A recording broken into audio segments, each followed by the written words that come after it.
The 9 Muses. Written by Aisha Urooj. Narrated by Steffi Medrano. Something strange is going on with the Muses. They can't write. They can't sing. They can't dance. They can't do anything right. They say Muses inspire the greatest of artists, artisans, thinkers, and poets. But what will inspire them? Zeus sees his 9 daughters struggling with their talents, so he orders them to go to a mortal high school. Perhaps, he reasons, they will find inspiration there under the careful guidance and tutelage of Headmistress Ethel. Zeus hopes his idea works, that the visit sparks his daughters' interests again, or this will be the end of creativity as we know it. The Muses are not amused. Thalia, the muse of comedy, proclaims that high school is where creativity goes to die. With the headmistress and their father dead set against anything remotely fun, her sisters agree. In the mortal world, the humans meet the Muses for the first time, but the 9 sisters have biases against them. Calliope, the leader, vows to turn anyone who annoys her into a bird, and her sight is set on Henry, the insufferable human with the cute smile. Can the mortals survive the feisty 9 daughters of Zeus, or will they fall victim to their immortal prejudices? Despite all their efforts, things go from bad to worse.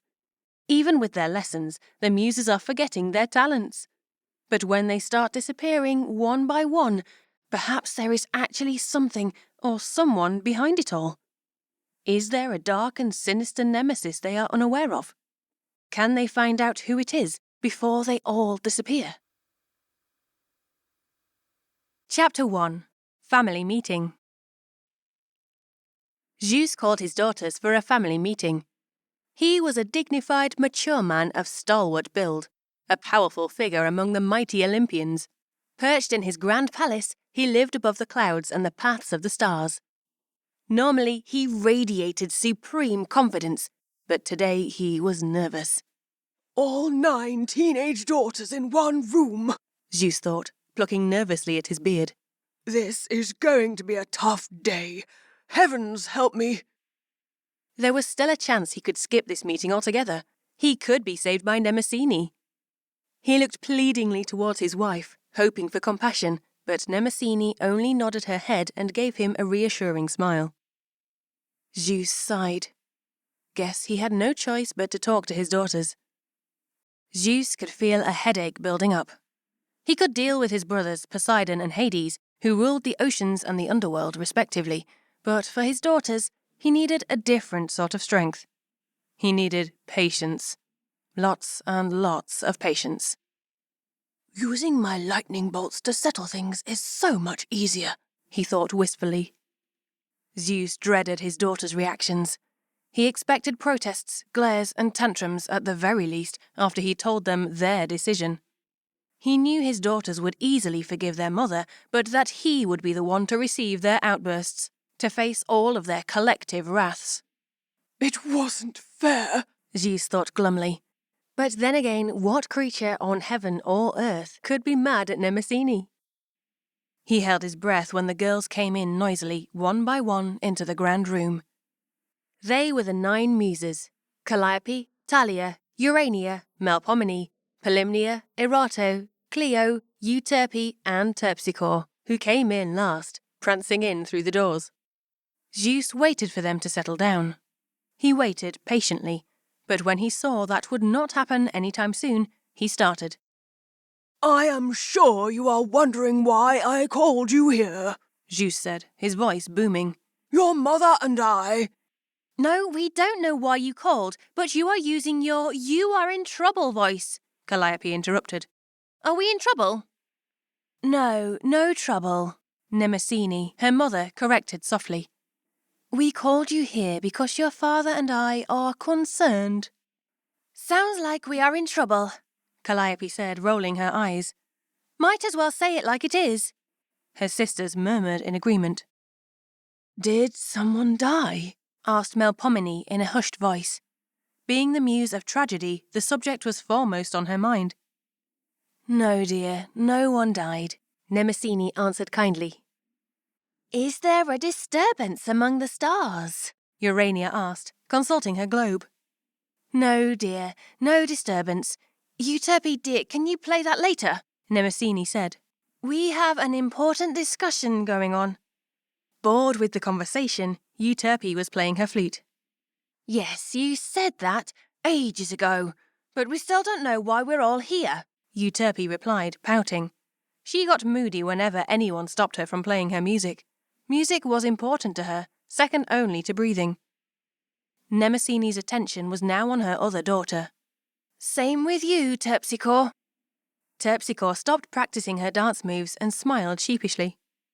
Why are we here? Calliope asked, folding her arms. Do you want to tell them? Mnemosyne asked her husband. Or should I? Zeus hesitated. He clearly wanted to refuse. Zeus wanted to be anywhere but here when his daughters found out. He took a deep breath and calmed his nerves. Zeus reminded himself, I am the mighty Zeus, their father.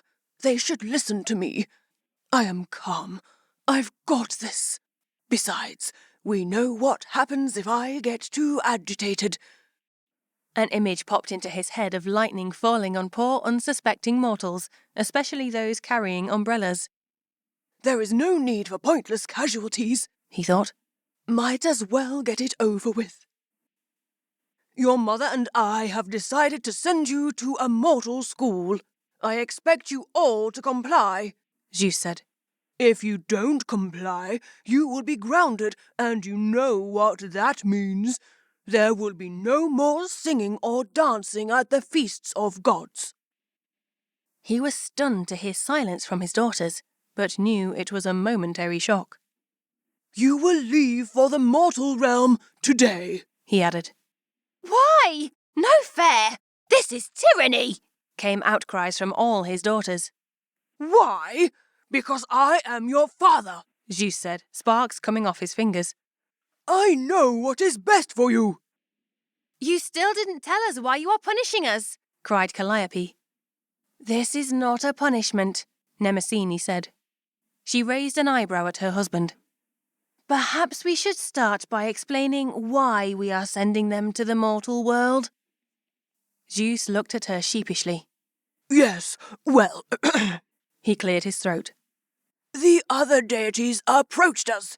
They had concerns about your well-beings after your recent performances. What's wrong with our performances? Erato asked absent-mindedly as she looked in her mirror and adjusted her crown of roses. What were their concerns? Cleo asked. She took out a quill and started scribbling notes on her scroll. Being the muse of history, Cleo was meticulous about keeping records and noting any discrepancies. You and your sister's performances have been lackluster lately, Zeus said. He wanted to say disastrous, but reconsidered. In fact, you haven't written a single new song, played new music, or created a new dance in well over a year. The other gods are growing tired of hearing and seeing the same thing at every party. You only said music, dance, and song. Then why are you sending all of us? Asked Talia. Why me, of all people? Because you have been telling the same jokes for an entire month, Zeus said.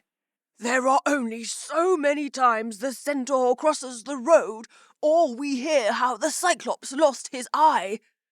Wait, I have a new one, Talia said quickly. What did Theseus say when he saw Minotaur's labyrinth? Zeus opened his mouth to say no, but when he saw the expression on his wife's face, he thought better of it. He sighed resignedly and asked his daughter, What did Theseus say when he saw Minotaur's labyrinth? Amazing place you have here, Talia said, beaming. Amazing! Get it? Because it was a maze. Mnemosyne smiled politely, while Zeus shook his head. What? I heard it before, Talia, Zeus said. You told some variation of this joke before. All of you have been recycling the same things. I have heard nothing original from you all in quite some time. He could tell the truth was bitter to hear. His 9 daughters looked crestfallen at his statement. Zeus melted, seeing their sad faces. Being Muses is a great responsibility, he added, his voice softer this time. And since we are your parents, it is our responsibility to see you thrive. Again, a reminder this is not a punishment. We want to give you a change of scenery, Mnemosyne said, smiling. Be in the mortal world. See how, as the goddesses you are, you can inspire them. So, basically, we will be like big fishes in a small pond, Calliope said sarcastically. Is that supposed to make us feel more powerful or less stupid? Perhaps both, Polymnia said. It was hard to tell if she was being serious or not, as her veil hid her face. That's enough! I will not hear another word against this. You are leaving, and that is final, Zeus said. Oh, one more thing. While you are there, there will be no dating, canoodling, or romantic intermingling of any kind with the mortals. Pfft, that never stops you, Calliope mumbled under her breath. Our 25 other siblings are proof to that. Zeus pretended not to listen to her. Neither did apparently their mother. Mnemosyne smiled at all of her daughters. Take care of each other, Mnemosyne said. Our parting is only for a short time. We will see you soon. When the girls didn't move, Zeus said, You can go now. Farewell, daughters. With a wave of his hand, he dismissed the girls, but as they left, they each gave him an angry stare. That wasn't too bad, Mnemosyne said, smiling. They handled it well. Zeus smiled back weakly. They took it well, indeed, Zeus said, with a hint of sarcasm.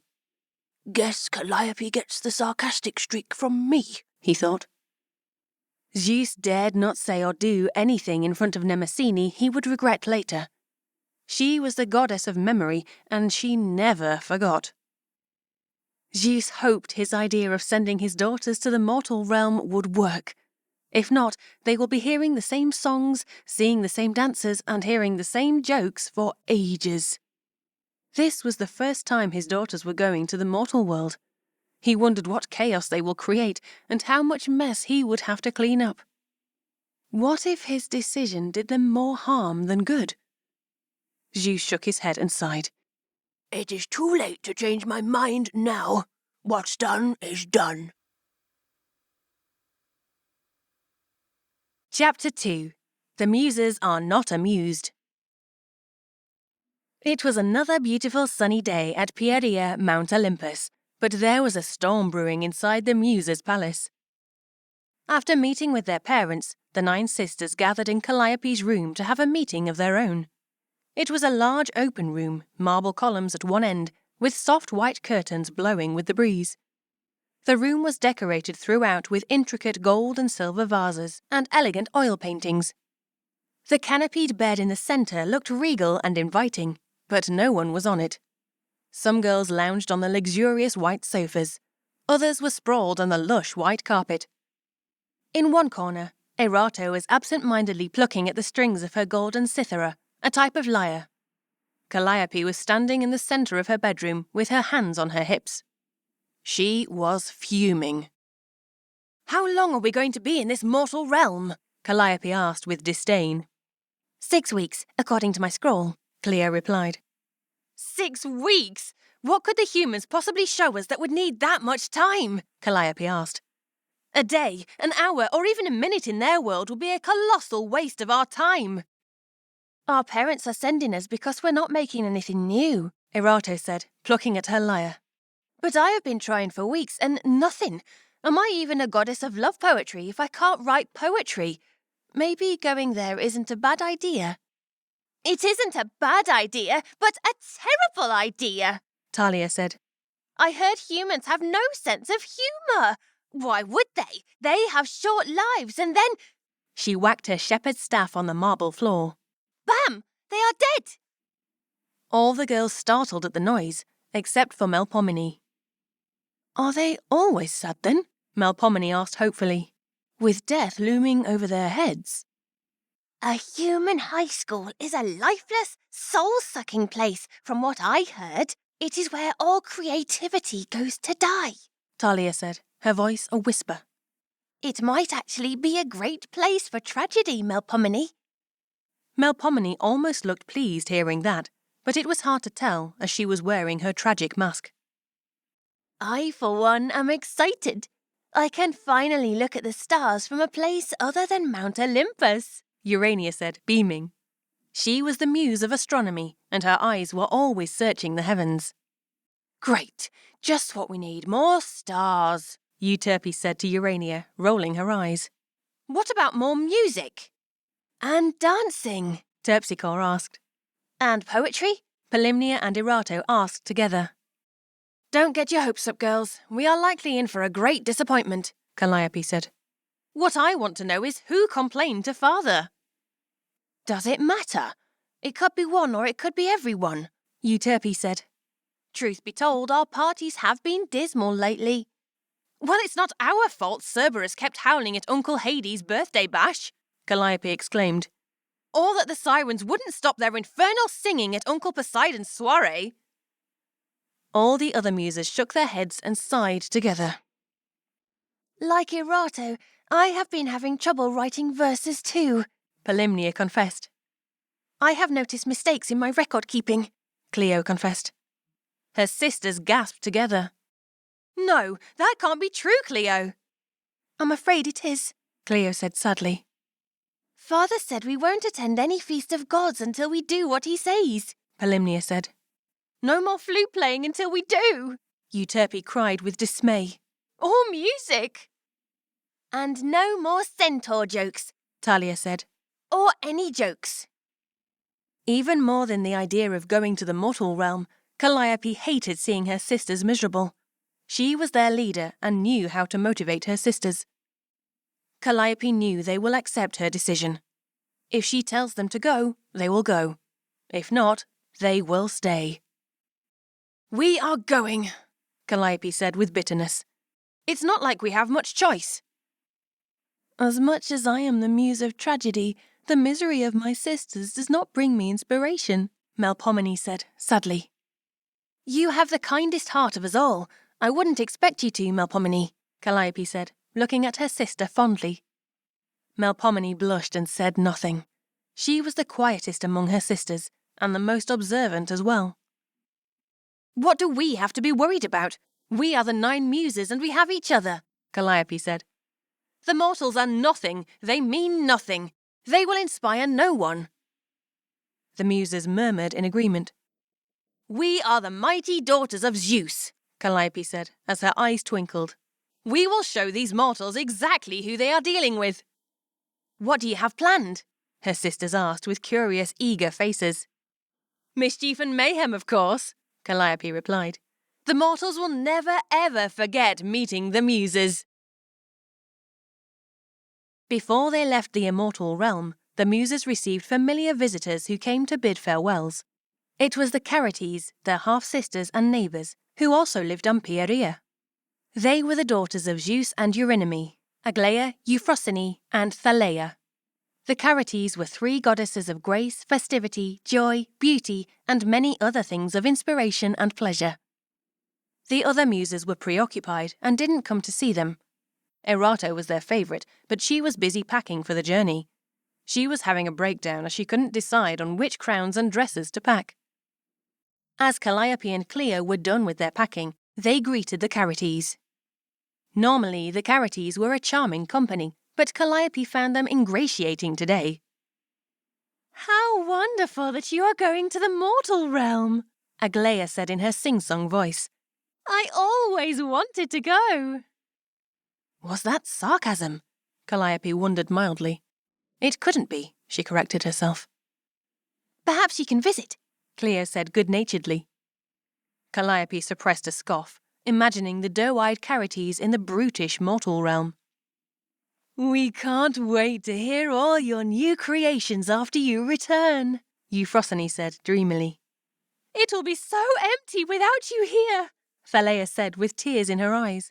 However will we pass the time? We won't be gone long, Calliope said. Not if I can help it, Calliope promised herself. Say our love to our sisters, the Carities said. We wish we could have seen them before leaving, but I can't imagine packing on such short notice. Cleo nodded, while Calliope gave them a grim smile. They watched as their half-sisters left, chattering happily amongst themselves. Are they really this nice? Calliope asked. I believe they are just being themselves, Cleo replied. They are the Joys, after all. I don't know, Calliope said sceptically. Seems a bit forced. Would you rather them be like the Sirens? Heavens, no! Calliope exclaimed. But still, I wonder sometimes. They are happy because they are fulfilled, Cleo said. Perhaps we have forgotten how to be like that. Impossible! We can't forget! We are the daughters of memory herself, Calliope said. You know what I mean, Cleo replied calmly. Something has changed with us. Calliope sighed, but said nothing. Cleo continued her observation. There was a time when we loved dancing with the Carites to Apollo's music. Now we don't do that anymore. She saw Calliope's expression darken and remarked, Sorry, you and Apollo. Broke up? Calliope finished her sentence. It happened. No point in denying it. Cleo remained tight-lipped when the breakup happened to respect her sister's feelings, but finally her curiosity slipped through. What was the reason? We weren't in harmony, Calliope said. We were out of sync, out of tune, or whatever phrase Thalia might come up with for this occasion. Apollo is the god of music, Cleo thought. At least my sister hasn't lost her sense of humour. She smiled back and didn't press the matter. Why did I break up with Apollo? Calliope thought. It wasn't anything he said. Calliope shook her head to stop her thoughts from getting carried away again. I can't think about that now. I have other pressing matters. Besides, she thought with bitterness, it didn't take Apollo long to run into Daphne's arms. We should go see if Erato has packed, Calliope said. Pray she hasn't packed half the house with her. Cleo laughed. Calliope smirked after hearing her laughter. Chapter 3. Terrible First Impressions. To reach the mortal realm, the Muses had to pass through the gates of clouds. The heavenly gates were guarded by the Horai, the goddesses of the seasons. The wardens of the gates of Mount Olympus blessed the 9 sisters for their journey. May your path ahead blossom and be protected, Thallo, the goddess of spring, said to them. May you experience growth and prosperity on your journey, Auxo, the goddess of summer, said. May you return in time of plentiful harvest, Carpo, the goddess of autumn, said. The Muses thanked them for their blessings. Calliope took a last glimpse of Mount Olympus. She knew she would dearly miss their paradise, with its mountain gorges lush with forests. The Horai had their chariots ready, drawn by magnificent Pegasi. The girls fawned over the divine winged horses, who neighed back happily. Aren't they sweet? Erato exclaimed, stroking the silky mane of one Pegasus. You will only have the chariots until you reach the mortal realm, the Horai said. And after that? Cleo asked. Once there, you will use a different mode of transportation as not to arouse suspicion among the humans. You will also wear mortal garments to blend in. Cleo nodded. The girls chatted excitedly and fussed over their mortal clothing. It was such a drastic change from their heavenly tunics. Erato kept her crown of red roses, but was decked in head to toe in the finest of silk. Melpomene was a gothic fantasy in all black, her expression hidden behind her tragic mask.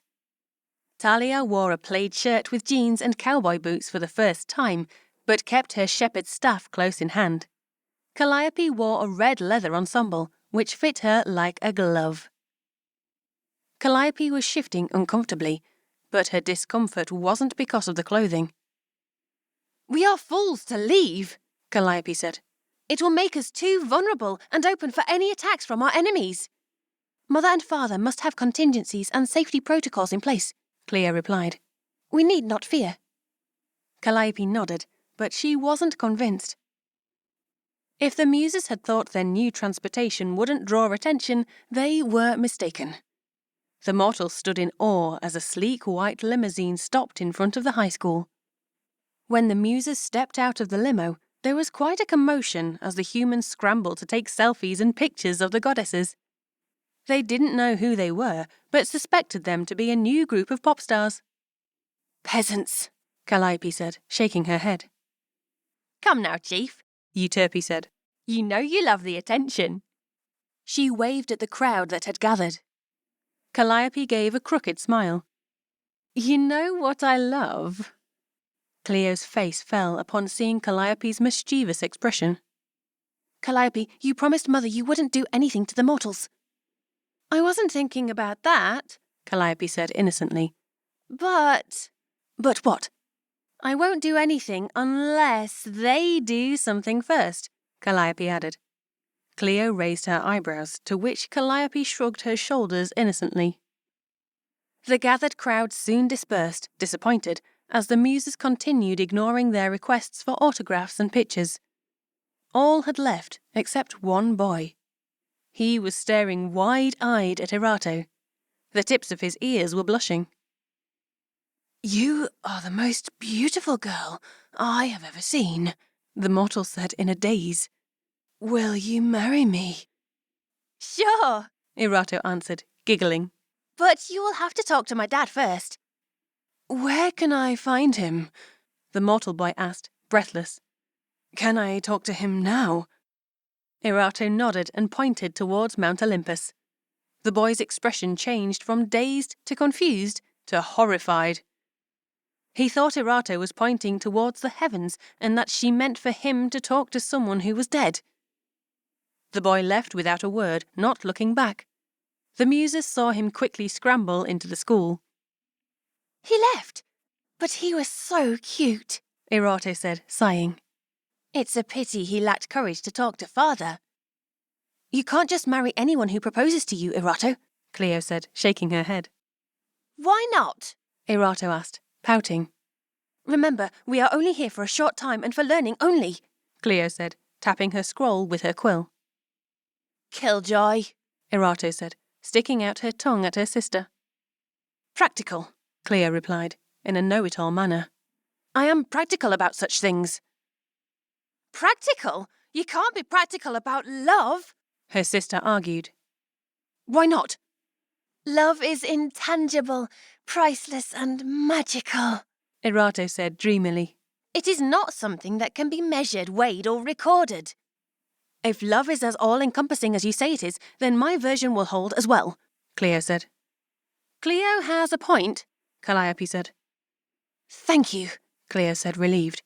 Finally, someone who has some sense. I mean, her point may be boring, but she is right, Calliope added. Cleo shook her head, and Erato giggled again. Calliope examined the high school building in front of them. It was a large red-bricked building set in a quiet, picturesque atmosphere of the countryside. The humans considered it private and luxurious, but it felt like nothing to her. The Olympian Acropolis, where their palace was, lay above the clouds and the paths of the stars. It existed in the ether, that bright, shining blue of the sky. Here, it was misty and damp and cold. They had left behind palaces of marble and gold, left the cloistered courtyards with golden pavements. Compared to home, she felt suffocated. Calliope was still examining the building when she accidentally bumped into someone. It was another mortal. Attractive was Calliope's first thought when she saw who she bumped into. Unfortunately, the mortal was only attractive until he opened his mouth. Watch where you are. Oh, hello there, the attractive stranger said. He paused, giving her a slow glance from head to toe. Did you bump into me on purpose? He said, dropping his voice lower. Excuse me, I did no such thing, Calliope replied. It's okay, I don't mind, especially from someone as hot as you, he said, smirking. You wouldn't be the first, you know. You are delusional. And you are lying, darling, he said, smirking. You can tell me the truth. I can handle it. How dare you speak to me like that? Calliope said, heated. Don't you know who I am? My next hot date, he replied, grinning. Baby, I will keep you up all night. Amethyst, you will show me reverence and talk to me with respect, she replied angrily. I am the goddess Calliope, the muse of poetry. Poetry? Yes. Oh, I see. Playing hard to get. I can play that game too, he said, winking. Oh, goddess, anoint my lips in honey and inspire my words. Oh, goddess with the beautiful voice, bestow your gift of eloquence so that I can praise you with gracious words.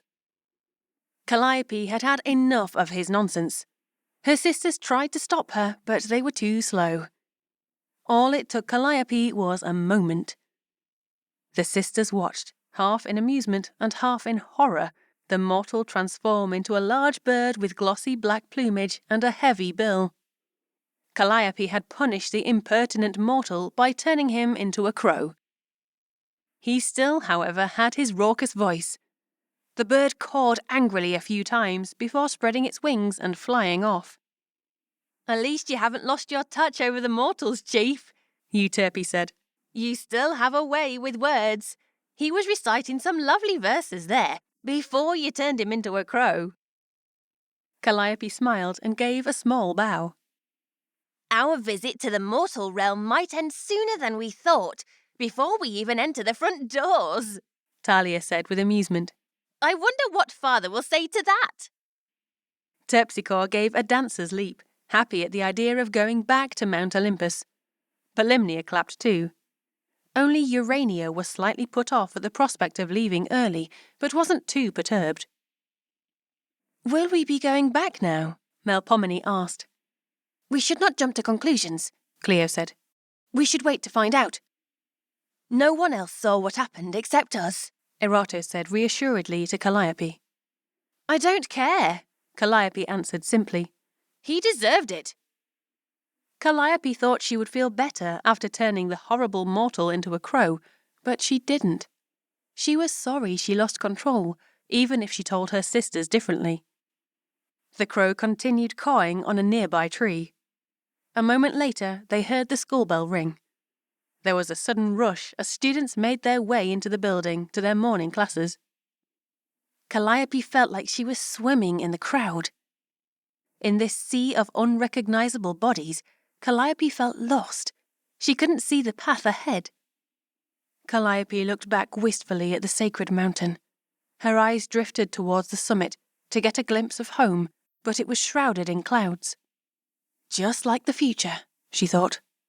The future is encased in this strange mist of uncertainty. Why are we here? Calliope asked, out loud. We came here to learn and get our talents back to what they once were, Cleo replied reassuredly. If we are having trouble among the gods, what makes you think it will get any better here? Calliope asked. Because I will make sure you get the recognition you deserve, said a female voice behind them. Chapter 4. The Headmistress. It is great to finally have you all here. The Muses turned to see a smartly dressed woman, her hair set in a bun. She complimented her smart outfit with equally stylish cat-eye glasses. Welcome to Eden High, she said brightly. I am Headmistress Ethel. She must be one of those mortals who knows about our world, Calliope thought. Maybe she was a child of the lesser gods. Welcome, welcome. It is so good to finally have you here, Ethel said. I expect your stay here to be transformational. We had a minor incident, Cleo said as she filled in the headmistress with what had happened. Ethel looked solemnly towards the crow on the nearby tree. He was still cawing angrily. It was hard to miss him. Not to worry, Ethel said. It is a good thing you told me. I will take care of that, no problem. Are we in trouble? Euterpe asked. Since it is your first time, I will show leniency, Ethel said. However, as time goes on, I will treat you like any of my other students here. But they are all mortal, Calliope said with disdain. With no powers. Yes, and for the time you are here, I will treat you no different, Ethel said. That is offensive, Calliope said, but Cleo put an arm on her shoulder to calm her down.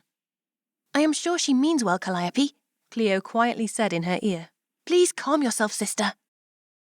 I expect assignments and homework to be submitted on time. Break the rules too many times and you will be responsible for the consequences. And what might that be? You will be sent home early, Ethel said simply. Calliope laughed. Wouldn't we want exactly just that? Not if you cared about your reputation, Ethel said solemnly. The image of the Muses is pretty fragile already, from what I heard. Imagine your parents' disappointment if you gave up and left. Calliope had no answer for that. Despite her bravado, she cared about what her parents and the other gods on Mount Olympus would say. I sense that I have no opposition, Ethel said, observing Calliope's silence. Calliope nodded her head slightly. Good.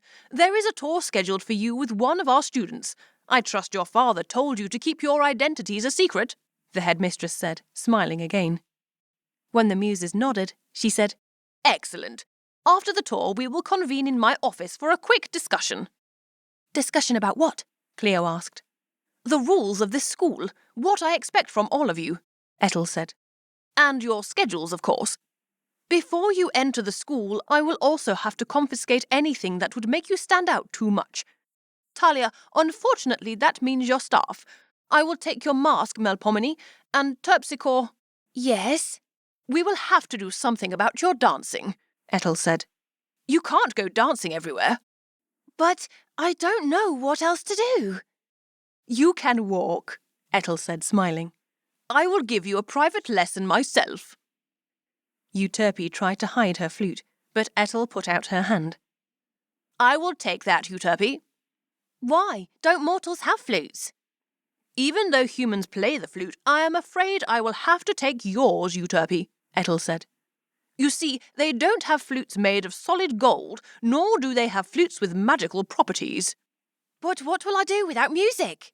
Euterpe exclaimed. This is outrageous, Calliope said, shaking her head. Euterpe can go to the music room to pick another instrument, Ethel said. Might I suggest a guitar? A guitar? Asked Euterpe in a daze. It is like a lyre, Ethel said. Think of it as learning a new instrument that the mortals play. The remaining sisters made no fuss and quietly did what they were told. Talia reluctantly handed over her staff. Melpomene took off her mask and gave it to Ethel, looking young and vulnerable without it. Calliope didn't move a muscle to remove her gold crown. Erato, however, quickly took off her crown and gave it to the headmistress with a heavy sigh. No, darling, Ethel said with a generous smile. You can keep that. Won't I stand out among the mortals? Erato asked, confused. You have what the mortal consider as good fashion sense, Ethel said. You can keep your crown. I can? Erato said, clapping with glee. She happily wore her crown again. Ethel smiled. I am not the monster you think I am. Erato gave a nervous giggle and nodded happily. If that is all, I will leave to store these, Ethel said, carrying the Muse's staff, flute, mask in her arms. I will see you soon. Your tour guide is waiting inside. Unlike that morning, the school tour with the student was uneventful. The student was a tall, gangly mortal with ginger hair who blushed red throughout the tour. He showed them the cafeteria, the library, the gymnasium. Everywhere the sisters went, heads turned to see them. Finally, they were done, and the student showed them to the headmistress's office. Headmistress Ethel's room was in a separate corner and hallway, away from the other staff. She has more privacy, Calliope thought, but the room was smaller than the other offices. Ethel asked the sisters to come in, a few at a time, in order to fit into the small space. Calliope and Cleo went in last. Calliope noticed the neat, simple decorations in the room. A few cabinets lined the wall, but she noticed that there weren't any family pictures. There was a plaque with her name and title on her desk, along with a gold-coloured water bottle. She had neatly lined her pens in the penholder.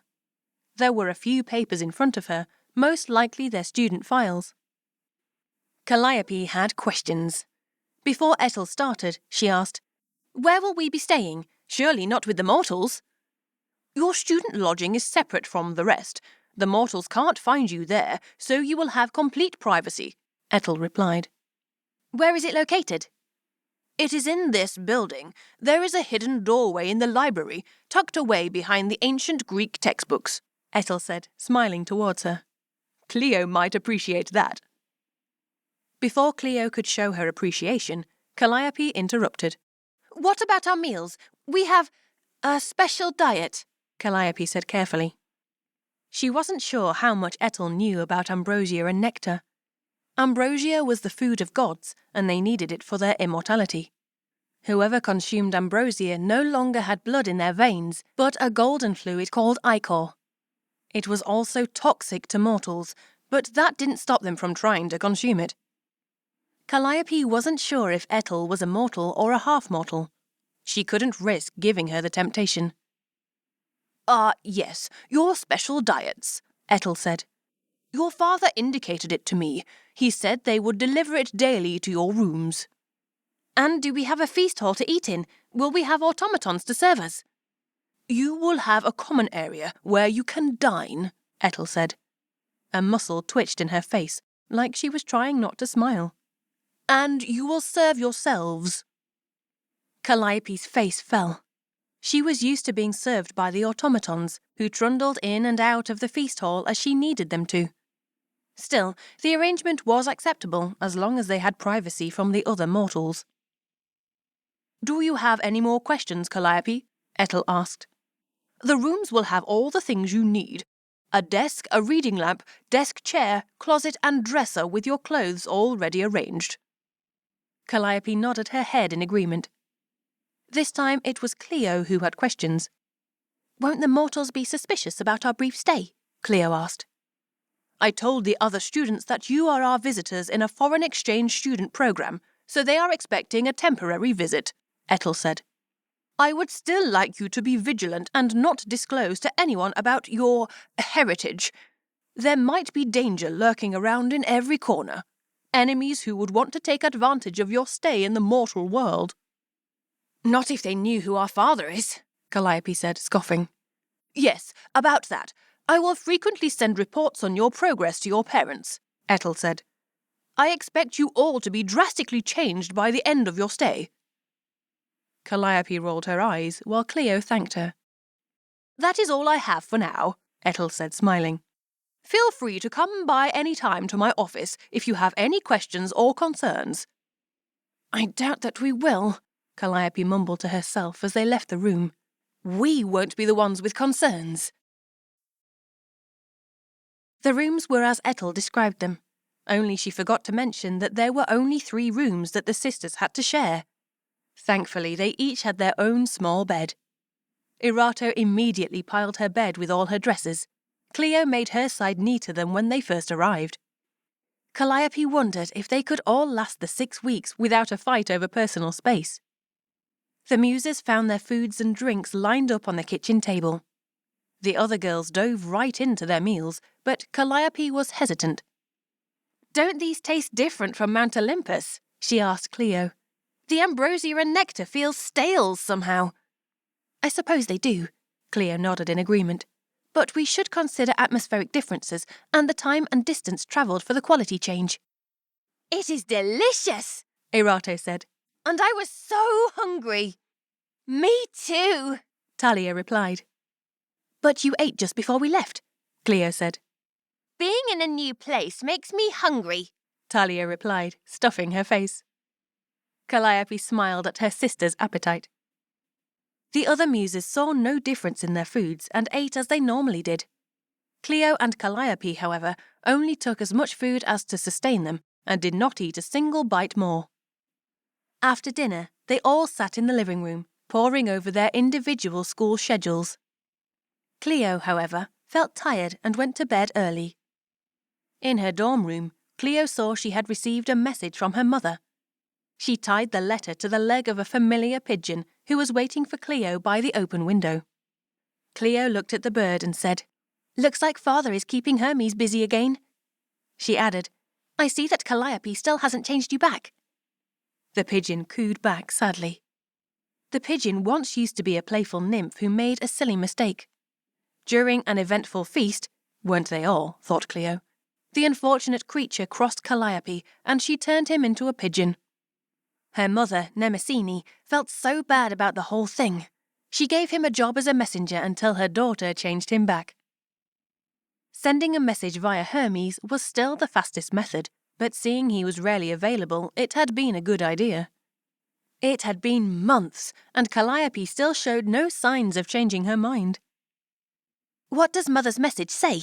Cleo asked the pigeon. The nymph-turned-pigeon stuck his leg out so Cleo could grab the letter. Wait! Cleo exclaimed. Mother sent this message hours ago. The pigeon looked at her blankly. If it could, it would have shrugged his shoulders at that moment. I am sorry, Cleo quickly replied. I am sure you are doing the best you can. Thank you. The pigeon cooed back happily and took off. He swerved left at first, when it wanted to go right, but eventually adjusted to the right path. Cleo shook her head. I will have to talk to Calliope about changing him back. When the pigeon disappeared safely into the distance, Cleo turned her attention to the letter. As she read it, she could hear her mother's gentle voice. My dear Cleo, I wanted to tell you before you left, but odd things have been diverting both your father and me in the palace. Missing items in Mount Olympus and other strange accidents kept us from seeing you and your sisters off to the mortal realm. I sometimes wonder if these mishaps and accidents are impish pranks, or whether we are facing a new foe. I know parents are not supposed to pick a favourite among their children, but if we could, you know who it would be. I am writing to my most sensible daughter. Your father is concerned and worries about you all daily. I hope you are looking after your sisters, especially Calliope. See that no one bothers her. You know what happens when she gets upset. My hope is for all of you to return to Pieria without incident. Too late for that, Cleo said, thinking about the crow incident that morning. At least Ethel had taken care of that, she thought, for which she was grateful. Cleo read the remaining letter. Perhaps it is safer there until we figure out the source of troubles here. I urge you to stay vigilant in the mortal realm. My heart yearns to see my daughters. The palace is so empty without your laughters to make it whole. With love, your mother, Mnemosyne. Cleo wondered if she should tell Calliope or her other sisters about their mother's warning. They already have enough to worry about, Cleo thought. With Ethel watching over us, we are safe here. I will keep this to myself, for now. Chapter 5. The Unforgettable Party. The Muses' first week at mortal school passed in a rush of classes and confusion. Ethel signed them up for classes that corresponded to their individual talents. She also signed them up for classes they never heard of. I have dance class and chemistry, Terpsichore said, scratching her head. I have music and accounting, Euterpe said. I have history and computer science, Cleo replied. Calliope felt lucky to have English and a course called Creative Thinking. It sounded similar enough to her talent. Polymnia and Erato were also in the same class as her. They were in for the shock of their immortal lives. Their creative thinking teacher came to the front of the class. By all appearances, she seemed like an ordinary-looking mortal. Welcome to my class. I am Miss Madden, she said with a smile. I will start today with a question. What is creative thinking? It is to think of something original, Polymnia replied. Very good, Miss Madden replied. Do you think creative thinking is a skill or a talent? What an odd question, Calliope thought. Everyone knows it is a talent. I'm a muse, for heaven's sake. Most of the class seemed to agree with her, but what her teacher said next shook Calliope to her core. Creative thinking is a skill, the teacher said. You might have heard the myth you need a muse or a mystical source of inspiration. You don't. Calliope clutched her chest in shock, while Erato and Polymnia looked at her open-mouthed. Shocking, isn't it? But also liberating, Miss Madden said, smiling. All your lives you have been told a different story, but you can build this skill like any other. There are techniques we can use to expand our minds, increase our innovation, help build our creative and artistic skills. What is this madness? Calliope thought. The mortals don't need muses anymore. We will start today with a brainstorming session, Miss Madden said. During Miss Madden's class, Calliope learned new terms such as lateral thinking, visual reading, out-of-the-box thinking, and divergent thinking, all of which made her head spin. Miss Madden was an enthusiastic teacher, passionate about the subject she taught. She had several refrains she often repeated. Stagnation is the biggest threat to your creativity. Exercise your creative thinking skills. Create something new daily. Seek diversity and opposing views. Ask questions. Explore unknown places. Look at the issue from a different angle and perspective. At the end of each day, Calliope would return to her bed, exhausted by the mental gymnastics. It is a good thing I am not a mortal, she thought. Being creative is exhausting work. On Mount Olympus, they praised the Muses for their talents. In the mortal world, they were praised for their efforts. The Muses had never worked so hard in their lives. They spent long hours trying to complete their assignments. Most of them did, anyway. Why do mortals work so much? Erato said, sighing. It makes me tired just thinking about it. They don't have the same gifts that we do, Melpomene replied solemnly. Why not? They are not immortal like us, Cleo replied. We should make everyone immortal, Erato declared. I am not sure if we have enough space for everyone on Mount Olympus, Dahlia said. Besides, if everyone was immortal, who would the gods rule over? We would be out of a job. I still think the mortals work too much, Erato said. Erato, have you finished your assignment yet? Calliope asked. Or are you just stalling for time with such questions? Oops, Erato said and giggled. I will finish it soon, I promise. You better, or Ethel will keep us all here an extra week, Euterpe said. Wait, didn't she say she would send us all home early? Erato asked. Yes, but that was before she saw the threat wasn't working, Euterpe said with a sigh. Now she threatens to keep us here longer. I think she likes me, Erato said and giggled. She said I was fashionable. She can keep you here if you are such a favourite, Talia replied. You are just jealous, Talia, Erato said, sticking out her tongue. While her sisters argued, Calliope couldn't help but notice them looking happier.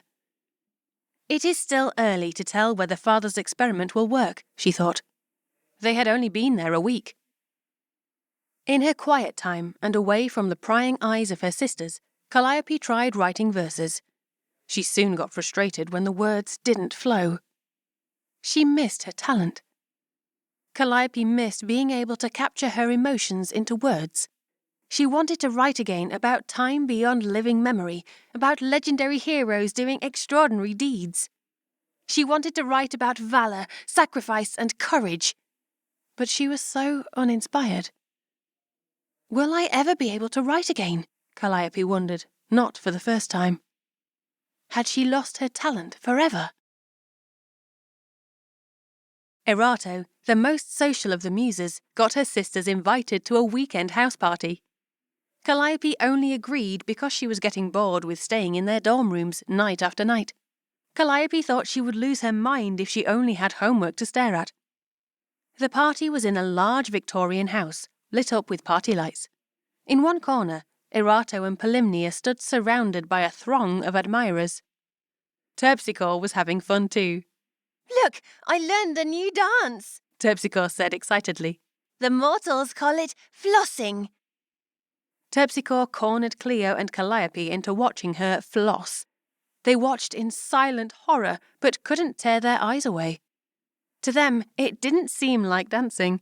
Terpsichore repeatedly swung her arms fast with clenched fists from the back of her body to the front on each side.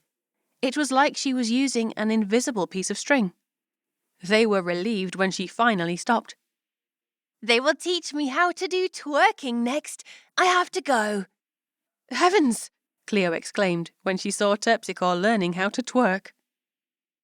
While 8 sisters mingled inside the house, Melpomene was on the balcony. She was looking wistfully at the moon. Melpomene didn't expect to find anyone here, so it surprised her when she heard someone speak. She turned to see a girl with dark hair and eyes, much like herself. Are you alone? Yes. Do you want to be alone? Silence, and then Melpomene said, No, but I am alone whether I am in a crowd or with another person. Me too, the mortal girl said with relief. If you don't mind, I will be alone over here too. Melpomene nodded her head. The Muse of Tragedy had some questions. They had been burning in her mind ever since she entered the mortal realm. Could I ask this mortal what I need to know? Melpomene wondered. She saw that the mortal was smiling. The friendly smile gave her encouragement. Melpomene took a deep breath and asked her question. What is the point of a mortal life? She waited for the answer. After a pause came the reply. Perhaps there is none. How tragic, Melpomene thought. How do you feel about your life? I can't define it as a whole. It changes moment to moment, you see, the girl said with a heavy sigh. All I could do is experience it as it does. That is profound, Melpomene said. I suppose it is. The girl stirred when a voice called out her name from the house. Dia, where are you? Your brother is looking for you. Dia? Her name is pretty, Melpomene thought. I am coming, Dia replied. Sorry, I have to go, but it was nice talking to you. I am Melpomene.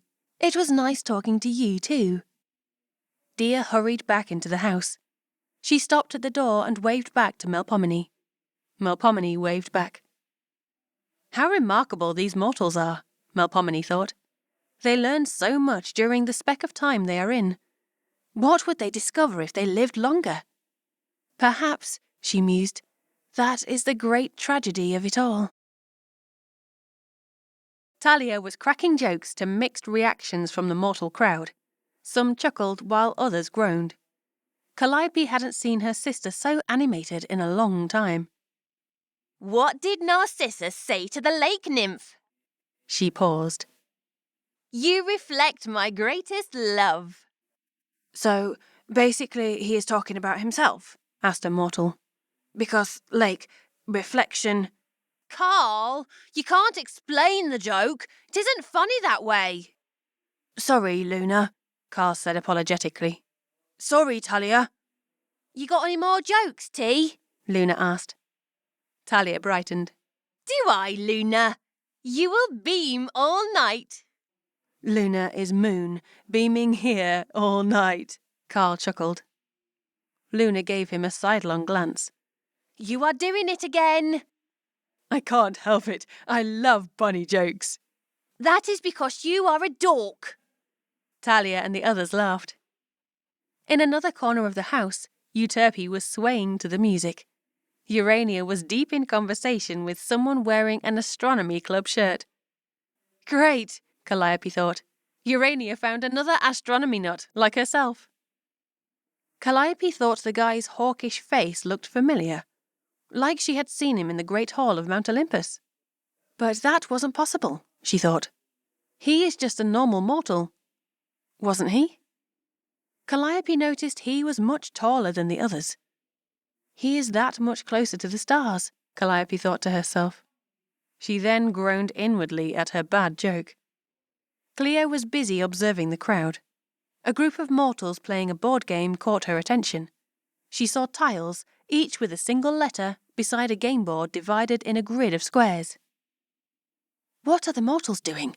Cleo wondered. Why are they gathered around this board? I am Todd, a mortal wearing a wizard's hat said to the group. I will be your game master today. Remember to play fair, no cheating. I see your thesaurus, Lenny. The mortal named Lenny reddened and quickly stowed the thesaurus in his bag. What is this game? Cleo asked Todd. You are kidding, right? Lenny asked. It's Scrabble. Thank you, Lenny, Todd said, glaring at him. I am the game master and I will tell the game rules to newcomers. Todd described the rules of Scrabble while Cleo listened intently. Once Todd was done, Cleo said, So there is absolutely no historical significance to playing this game other than a temporary form of entertainment. For fun, you mean? Yes, that's the point, the game master replied. So, will you be joining us for a game? I think I will observe first, Cleo said. She watched the others play. As the game progressed, Cleo became more and more excited. She frequently bit down on her tongue to stop herself from pointing out a word to a player. Cleo was obsessed with the game. She went around asking everyone at the party for their names so she could unscramble them and find new words. What is your name? Cleo asked the girl nearest her, who was also watching the others play Scrabble. My name is Alila. It took Cleo a second to realise Alila's name spelled the same, frontwards and backwards. Your name is a palindrome, Alila replied, smiling. Yeah, I know. Cleo smiled back and sighed. I just love this game. All of her sisters had now found things that preoccupied them, but Calliope stood alone. Everywhere Calliope turned, she saw a crowd. She was feeling light-headed. Calliope turned to find the nearest way out for some fresh air when she bumped into someone. Watch where you are. Oh, hello there, the mortal said. Did you bump into me on purpose? Oh no, not again, Calliope thought. It was the flirty human who Calliope had turned into a crow. He was back to his old form and habit again. Sorry, I didn't see you there, Calliope said, smiling. I am also sorry for what happened the other day. The other day? He asked, confused. Have we met before? Why was he lying? Calliope wondered, but she played along. Yes, we met before, but our meeting didn't go well, Calliope said. That can't be true, he said, grinning. I would remember someone as hot as you. The nerve of him, Cleo interrupted. She had been listening to their exchange. After what happened last time, you should be ashamed. You haven't changed one bit. I wished you had stayed a crow. Cleo glared at the mortal while he scratched his head. Caw! Talia said loudly from behind, making the mortal jump. Cleo took Calliope by the shoulders, marching her off as far away from him as she could. Calliope looked back over her shoulder and saw the mortal gaping at them. He had the most confused expression on his face. At that moment, Calliope was sure he hadn't been lying. Did that mean he actually forgot what happened that day? Calliope wondered. But how was that possible? Chapter 6. The Attack. The girls stayed at the party past midnight. Cleo kept Calliope away from the flirty mortal, so she wasn't able to ask him anything else. When the Muses returned to their rooms, tired but happy, only Calliope remained restless and awake in her bed. She kept wondering about what happened. Why did he forget? Calliope eventually fell asleep, but woke when she heard voices coming from the common area. Less talk, more sleep, Erato mumbled in her bed. She dug deeper into her blankets. Calliope rose quietly, tiptoed across the room, and went to see who was up so early in the morning. The sun was barely shining, and nearly all the Muses were fast asleep. It was Cleo yawning in the kitchen. She was looking at the mortal newspaper, the page open to the crossword puzzle. What are you doing up so early, Cleo? Don't ask me, she replied, yawning again. Ask Urania. Urania? Where is she? She woke to tell me she was going to the roof with the astronomy club guy, Cleo said. And you let her go alone with a mortal? Calliope asked, surprised. She won't be alone, Cleo said. There will be other mortals and Ethel will be there too. Calliope relaxed a bit. What are they doing on the roof? They will be watching the solar eclipse. The solar eclipse! Calliope exclaimed. Cleo, why didn't you say this sooner? This is a terrible omen. There is still half an hour before it happens, Cleo said, blushing. I didn't think that it would be enough time to wake the others. You know what a solar eclipse means? Calliope asked, angrily. It is a sign of abandonment, a terrible crisis. It means the king would fall, that terrible misfortunes would rain down on the world, Cleo said. I know what a solar eclipse means, Calliope, but I also know that it applies to the mortals. We should be ready, Calliope said. She quickly rallied the girls from their sleeps, and they were all on the roof with 10 minutes to spare. Urania was there with Ethel, the astronomy guy, and a bunch of other mortals, just like Cleo told her. They were all wearing dark glasses. Ethel handed them all a pair of glasses too. These glasses are to protect your sight during the eclipse, she said. Thank you, Calliope said. Have you prepared a mortal for the sacrificial ritual? The other students looked at her puzzled. We don't follow the ancient customs anymore, Ethel replied. Then what will happen to your king? Calliope asked. If he doesn't have a peasant prepared as his replacement, calamity will surely befall on him. Our Prime Minister has a security team to keep her safe, Ethel said with a smile. We are here to enjoy this amazing phenomenon, Calliope. You should too. Calliope stood there stunned. Perhaps the solar eclipse means something else to the mortals now, Cleo suggested. The other muses nodded. Melpomene saw Dia in the crowd, and she went and stood beside her. Doesn't a solar eclipse mean the gods are angry? Melpomene asked. In Hindu tradition, we have an ancient legend, Dia said. During a solar eclipse, it is a demon swallowing the sun. A demon? Yes, the demigod Rahu. Rahu took the nectar of immortality from the god Vishnu, but the sun and moon told on him, and Vishnu chopped his head when he found out, Dia said. Rahu became angry with the sun and moon, so now he chases them across the sky and tries to eat them. Since he doesn't have a body and only a head, they pass out of his throat shortly after. There was a hush among the gathered crowd as the sky darkened. Suddenly, the air felt chillier too. The muses were spellbound by the sight of the sun.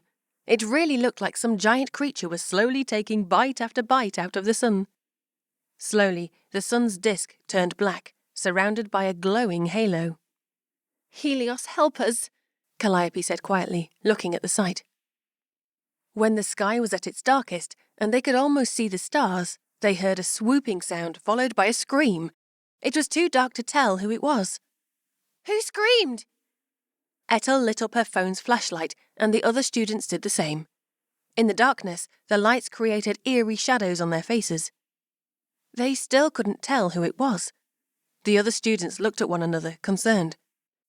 Everyone go back to the school immediately, Ethel ordered. What are you waiting for? Go! The other students quickly scrambled, but Ethel, the muses, and the astronomy guy stayed behind. As light returned, Calliope could see that one sister was missing. They heard another scream, now coming from a further distance than before. Help me! It was Urania. She was being carried away by a siren. The siren was a bird with a woman's head, bird feathers, and scaly feet. During the momentary darkness, she lifted Urania from the roof in her talons. Someone must have told the siren about them being in the mortal world, Calliope thought. They were always vulnerable to such an attack. They should have been ready. The muses screamed for their sister, but were helpless to do anything. Calliope noticed the astronomy guy from the party remained calm. He was the one with the hawkish features. Ethel looked at him and said, Hound of Zeus, you know what to do. He nodded. The muses were transfixed as the guy transformed into a harpy. His long legs now had talons at the end of them. There was a gust of wind as he unfurled his wings. He quickly scaled the distance and reached where the siren was. He emitted a sonic scream, and the siren covered her ears in pain. She quickly dropped Urania and fled. The Muses screamed, seeing their sister fall to the ground. With a swoop, the harpy grabbed Urania in his talons and brought her safely back to the roof. Her sisters quickly surrounded Urania. She was trembling with relief. Once things settled down, and she was sure Urania was unharmed, Calliope asked Ethel, "How did you know about the attack?" "Your father sent a warning," Ethel said. "He also sent him." The harpy smiled and gave a bow. So father has been keeping an eye on us, Calliope thought with both relief and annoyance. "Why didn't he send us a warning?" Calliope asked. "I am here to take care of your safety," Ethel said. "With me around, you will have nothing else to worry about." "Thank you," Urania said, grateful to Ethel. She turned to the harpy and said, "I didn't even ask your name." The harpy smiled. "It's Zephyr." "Zephyr," Urania said, blushing. "will you be staying?" Zephyr nodded. It surprised Calliope to see Urania giggle. "Thank you, Ethel," Cleo said with a sigh. "I don't know what would have happened to Urania if it weren't for your quick thinking." "You think I will let anything come to my prized pupils?" Ethel asked. The Muses all smiled back at her reply. "Do you think the siren will return?" Calliope asked. "I highly doubt it," Ethel said. "Your enemies got Zeus's message loud and clear. They won't pull off an attack like that any time soon. Besides, we have a hound of Zeus for all of your protection." Zephyr gave a bow when Ethel turned towards him. The Muses left for their rooms, leaving Urania behind to talk with her saviour. "That was a close one," Cleo said to Calliope. "Don't you think it was a bit easy?" "What do you mean?" "The siren didn't put up much of a fight," Calliope replied. "I'm glad she didn't," Cleo said. "I mean, I am too, for Urania's sake, but it is suspicious," Calliope said. "Perhaps her powers were diminished like ours is in the mortal realm," Cleo said. "Or she didn't want to deal with Zephyr." "Perhaps," Calliope replied, deep in thought. "We were careless, but we shouldn't be caught unaware next time." "There won't be a next time, Cal," Cleo reassured her sister. "I hope you're right," Calliope said. "I am glad father was prepared and sent help at the right time." After the crow incident on the first day and the siren attack during the second week, things got quiet. Another week passed and the Muses settled into their classes, forgetting all about their chaotic beginning in the mortal realm. All of Calliope's sisters had found something to interest them but her. The mortals had been talking for days about an upcoming talent show. Calliope heard them excitedly talk about how the auditorium would be decorated. Since she was bored, she went there to see for herself. The auditorium was empty when Calliope walked in, the sound of her high heels echoing in the room. It was peaceful. She could see the specks of dust floating in the single beam of sunlight that highlighted the podium on stage. There were the odd balloons here and there, but the decorations or banners weren't up yet. Disappointment again, Calliope thought, and sighed. Why do I even bother? There was someone there, standing still as a statue. He looked divine, with his golden curls, his eyes concentrating on the piece of paper in front of him. He looked up and Calliope could see the ocean blue of his eyes. "Good, you are here," he said in a deep voice. "I was waiting for you." "You were waiting for me?" "Of course. Why wouldn't I?" he said, smiling. Calliope was momentarily stunned. The mortal had a cute smile. "Shall we start?" he said. "I should warn you, my style is direct. I like to launch into topics without preamble. Today it will be poetry. Poetry is irrelevant in the age of digital media, wouldn't you agree?" "Excuse me?" Calliope replied. "No, I definitely do not agree." "So you are going in favour of poetry," he said. "Very well then. Give me 3 supporting points for your stance. Go!" "First of all, you are quite rude." "It's Henry." "Whatever," Calliope said heatedly. Second, poetry is more than a few lines on a page. It is the words, thoughts... That's 2 points. What's the third? Calliope stayed silent. She couldn't think of another point. How could this be? She was the muse for poetry. If she couldn't think of another reason in defense of poetry, who could? Do you have anything else to add? The mortal asked again, looking at his watch. Calliope glared at him. Your debate could use some work, Henry said. It had passion, not much substance, but wasn't too terrible for a beginner. Jerk.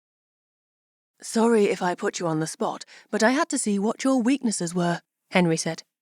We will work on that tomorrow, though. I have an appointment I'm getting late for. I promised my brother I will be there when he got his wisdom teeth removed, so I have to dash. Same time, same place? Henry didn't wait for Calliope to answer. He picked up his bag and slung it over his right shoulder. He looked back once before going through the back doors of the auditorium. That was strange, Calliope thought. She still felt flushed and didn't know why. It was just a stupid mortal being stupid. Just then, she heard someone running into the auditorium. Am I late? Did I miss him? My brother's friend was going to help me prepare for my class debate, but I forgot the time, the girl said, flushed. I am terrible at public speaking, and he was kind enough to offer his help. Did you see a guy here waiting for me? I saw no one, Calliope lied. She tossed her hair and left the auditorium, her high heels echoing in the room. Calliope left the girl with a confused expression on her face. Why did the mortal bother me? Why did I lie to the girl? A thought whispered in Calliope's head. Will I see him again? She had a feeling she will.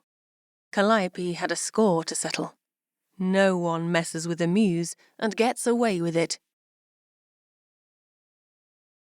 Despite telling herself not to and knowing it was a terrible idea, Calliope walked into the auditorium at the time Henry had asked to meet her. He was already there, waiting for her. Before she could open her mouth, Henry started, I should have known you weren't Zane's sister. Whatever gave it away? Calliope said, rolling her eyes. First, you are not shy, Henry said with his infernally cute smile again. Second, she found me later and apologized for missing me. Calliope crossed her arms. Don't you owe me an apology then? An apology? Whatever for? Henry said innocently. I did not know who you were, and you never informed me. This mortal has some nerve, Calliope thought angrily. He wouldn't be blabbering so much if I turned him into a bird. I am still waiting for you for that third point, Henry said slyly. And your name. Calliope sensed he was egging her on. You can go to the underworld, insufferable mortal! The underworld? Henry repeated, confused. Hey, Calliope, here you are. Calliope turned to see Cleo walk into the auditorium. I thought I heard your voice, Cleo said. Miss Madden asked me to find you. You seem upset. Is everything okay? I am fine, Cleo, Calliope said. I will catch up with you later. Tell Miss Madden I am coming. Cleo looked at the two, worried, but left without saying a word. Henry waited for Cleo to leave before saying, So your name is Calliope. Lovely name, but horrible temper. Calliope glared at him. It seems like you are mad at me, Henry said. Can I know why? I only asked what poetry meant to you. It wasn't just him, Calliope realized. Everything had been bothering her lately. She was like a volcano, ready to erupt. Why does my question irritate you, Calliope? You ask what poetry means to me, she said in a low voice. When I don't write, when I can't write, it's like a part of me is missing. I don't know how to explain it. Why not? Henry asked with an amused expression. Surely you can explain how you feel. Because you can't put every emotion into a neat box to use as a debating point, that's why, Calliope said heatedly. Sometimes you just know. Calliope's passionate answer silenced Henry. Does that answer your question, Henry? Calliope asked. It does, Henry said, smiling. This might be bold, especially since you are irritated right now, but can I see you again? Calliope was left speechless. I promise no more debates, Henry said again. It took Calliope a few moments to answer. Yes, you can, Calliope replied, but only if we can continue our debates. Henry seemed slightly surprised, but happy. Calliope was almost as surprised as Henry that she agreed. Why did his smile have to be so cute? Calliope thought. Chapter 7. The Talent Show. The Muses weren't allowed to enter the talent show, much to their disappointments. It wouldn't be fair to the other students.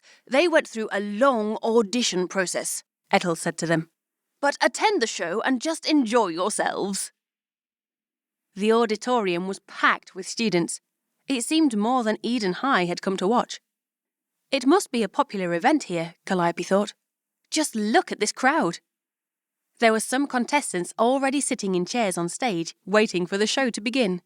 Their parents going wild, taking pictures from below the stage. This is comedic gold, Talia said as she saw the parents scuffle amongst themselves. Calliope smiled. It was Miss Madden who started the talent show.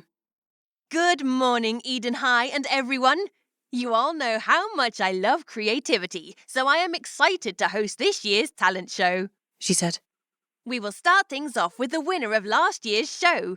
Henry has graciously taken time off from his busy college schedule to come join us today. He has a special performance he wants to share with us. Everyone, please welcome Henry Styles. There was clapping and cheers as Henry came to the stage. Calliope noticed there was a fair bit of giggling and sighs that came from the crowd too.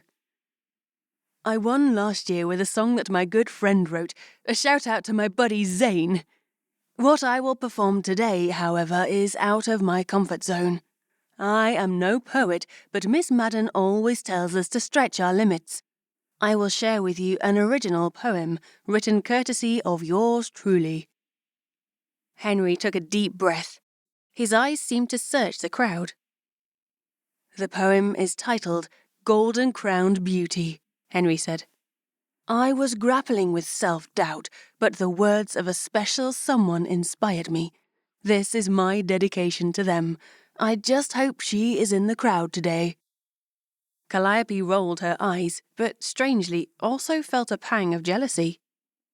Who was Henry talking about? Who was this special someone? The sisters turned towards Erato, but she shrugged her shoulders. They now all looked at Calliope, who was looking away from them. Erato was now looking pointedly at Calliope. Cleo's jaw dropped to see Calliope blushing. The other muses started whispering to one another. Just tell us her name, Talia yelled from the audience. Everyone laughed, including Henry. I can't reveal that in front of everyone, but her name starts with a C, he said and gave a wink. After a pause, Henry said, I hope that you all like it. Between Calliope's strange reaction and Henry's hint of her name, the muse's suspicions were now all but confirmed. He's a goner now, Euterpe said sympathetically. Cal will surely turn him into a crow and never change him back. I shall write a verse of his most grievous mistake, Polymnia said solemnly. Poor Henry! I am recording the precise time of his demise, Cleo said, scribbling on her scroll. For my records. Her sisters expected Calliope to be mad, but she said nothing. In fact, Calliope looked slightly stunned, her eyes fixed on the stage where Henry was. Perhaps she was thinking of a terrible new punishment for him, her sisters thought.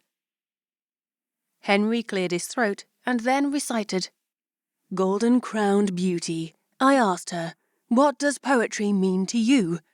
She replied, if you ask, you do not know. I asked her again, just tell me what it means to you. She replied, I cannot. It is more than I know. For astronomy, it is when the stars glow. For tragedy, it is when tears don't slow. For comedy, it is when laughter crows. For music, it is when notes grow. For dance, it is when movements flow. For poetry, however, it is that and much more.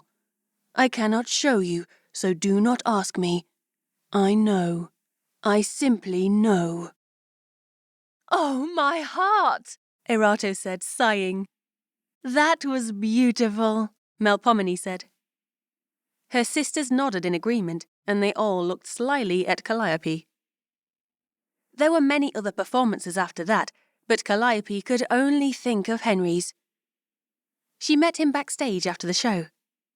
"How was it?" Henry asked. "It needs some work," Calliope said. When she saw that Henry's face fell, she added, "It wasn't too terrible, and I appreciate the sentiment."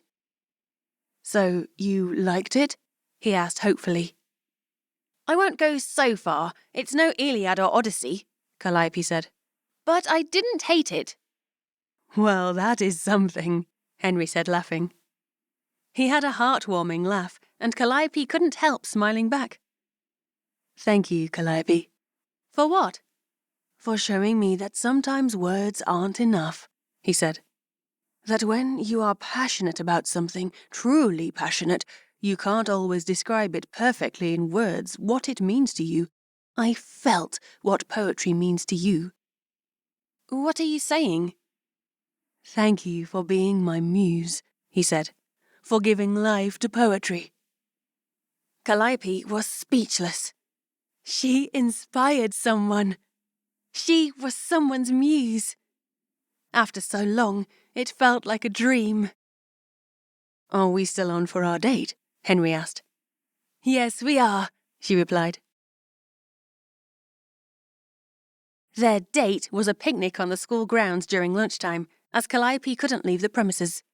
It wasn't even much of a picnic, as Calliope couldn't eat the food. Henry took it all in his stride. He brought out his guitar and serenaded Calliope with songs. Calliope felt bliss after a long time. She never felt her cheeks blush so much. "Huh, strange," Henry said. "What strange?"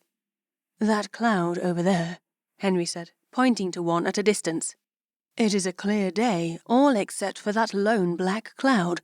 I swear I saw lightning flash when I was talking to you." He walked towards the cloud, but as the bell rang for class, he changed his mind. "Coming, Calliope?" Henry asked. "I don't want you to be late for class." "You go ahead," Calliope said. "There is something I forgot to do." "I wanted to see Miss Madden before leaving," Henry said. "See you soon."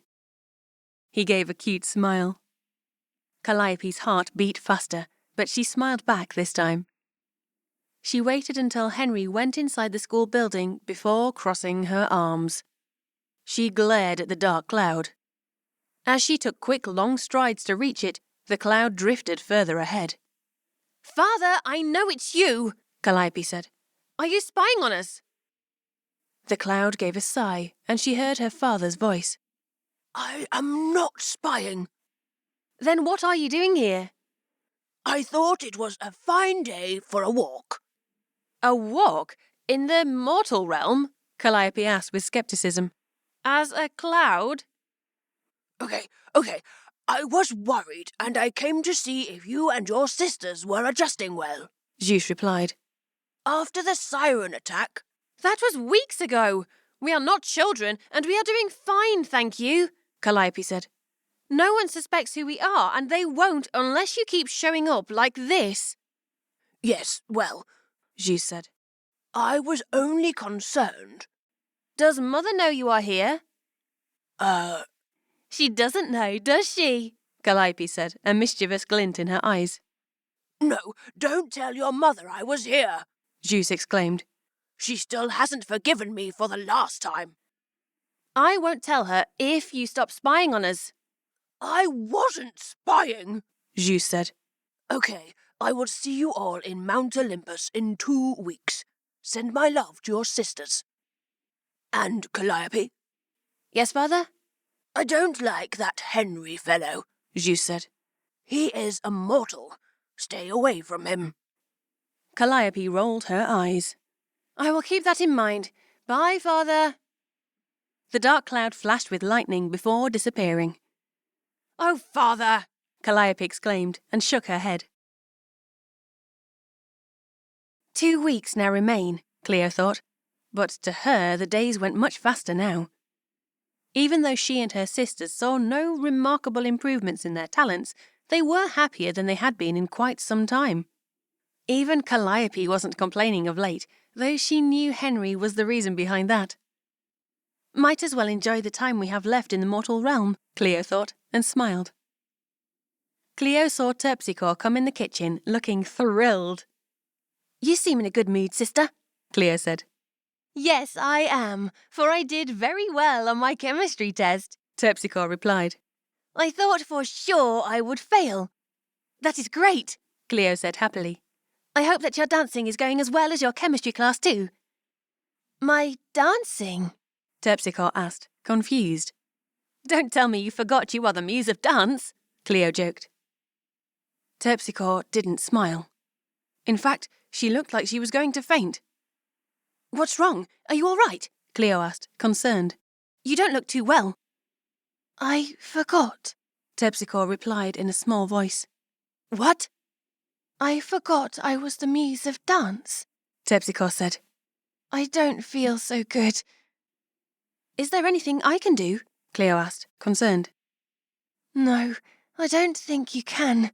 I think I will talk to Ethel about this," Terpsichore replied. "She will know what to do. I will go to her office right away." "Okay, sister," Cleo said. "Come to me right after and let me know what she advises." Terpsichore nodded and hurried off to the headmistress's office. Cleo followed her soon after and waited in the hallway for her sister. An hour passed, but Terpsichore didn't return. "Cleo, what are you doing here?" Calliope asked from behind. "You missed your class." "I was waiting for Terpsichore to return from her meeting with Ethel," Cleo replied. "Waiting for Terpsichore? But why?" Calliope asked. "And why do you look worried?" Cleo told her about the conversation she had earlier with Terpsichore.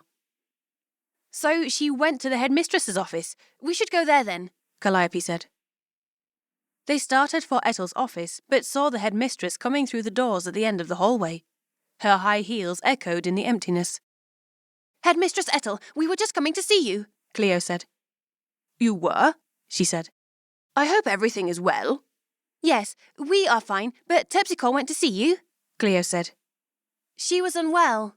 Calliope asked. "Yes, that poor dear," Ethel said. "She was feeling homesick, so I sent her back to Mount Olympus."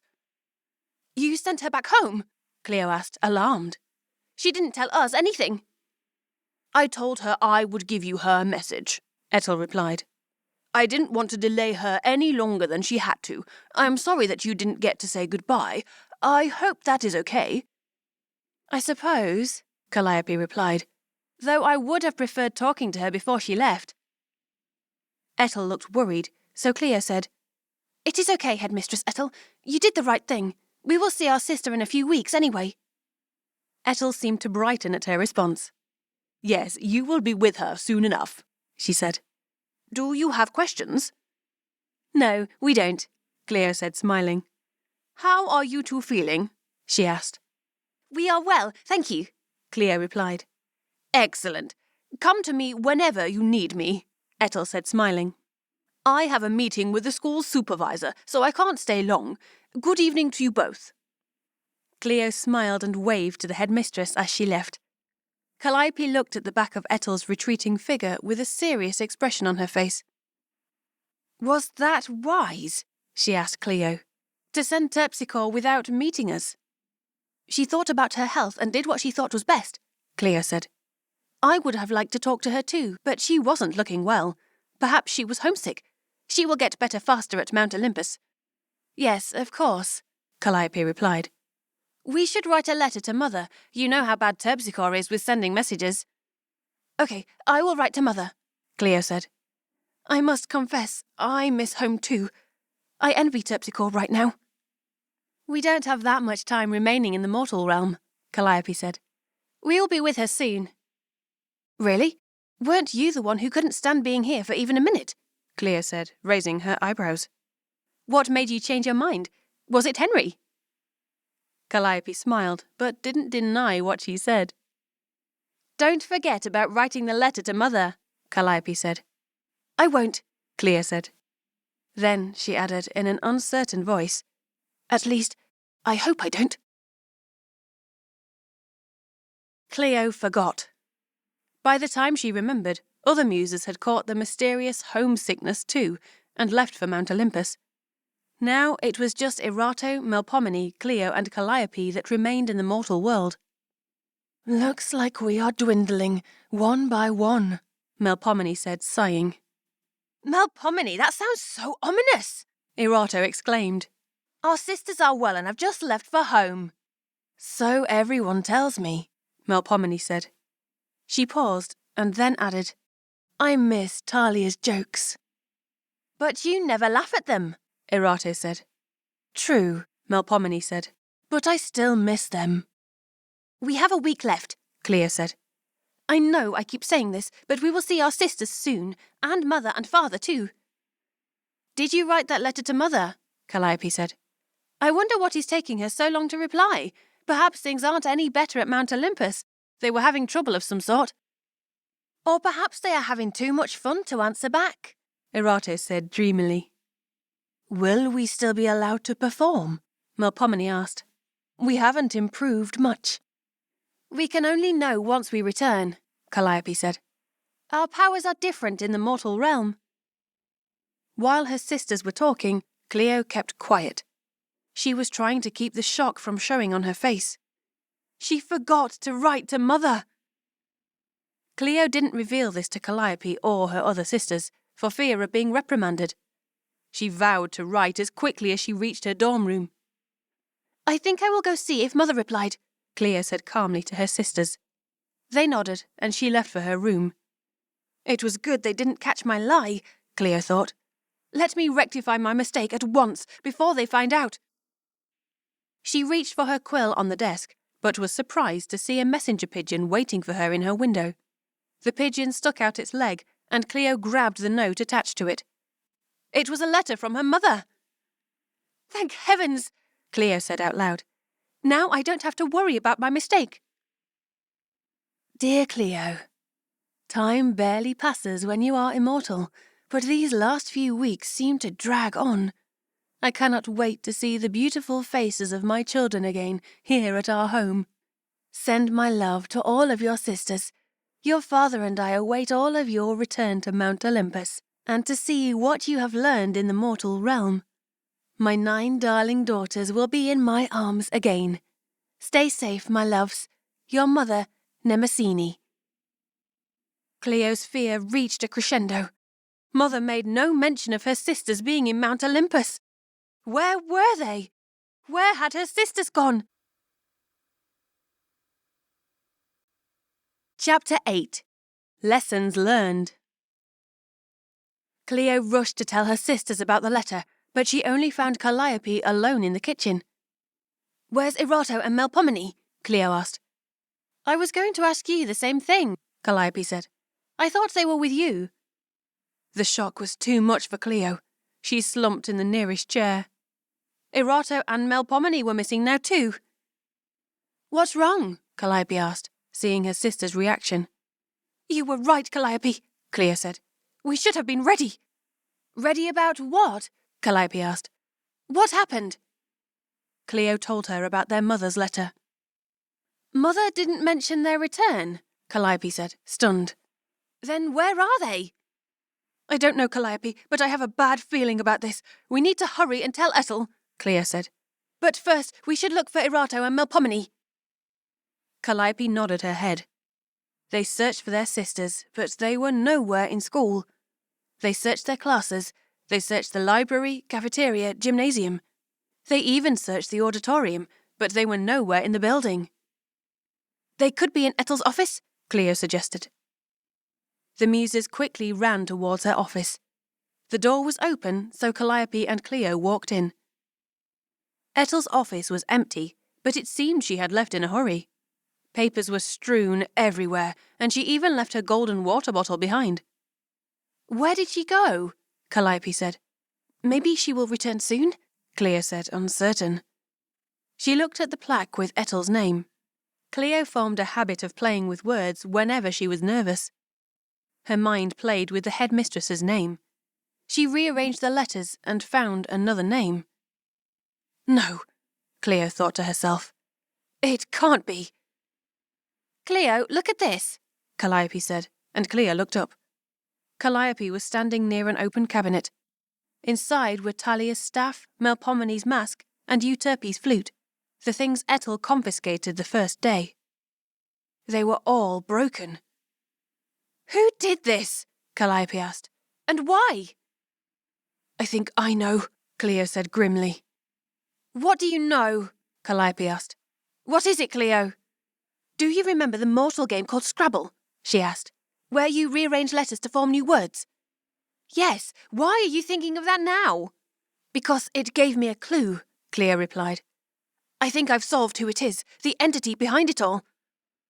Cleo grabbed Ethel's water bottle left behind on her desk. She wanted to see what was in it to confirm her suspicions. One sniff, and she knew she guessed correctly. Ethel filled the water bottle with nectar. Are you going to tell me, or will you keep me in suspense? Calliope asked. It's Ethel, Cleo said. She is the one behind our sisters' disappearances. It made sense, Calliope thought. Ethel was the last person who saw them before they disappeared.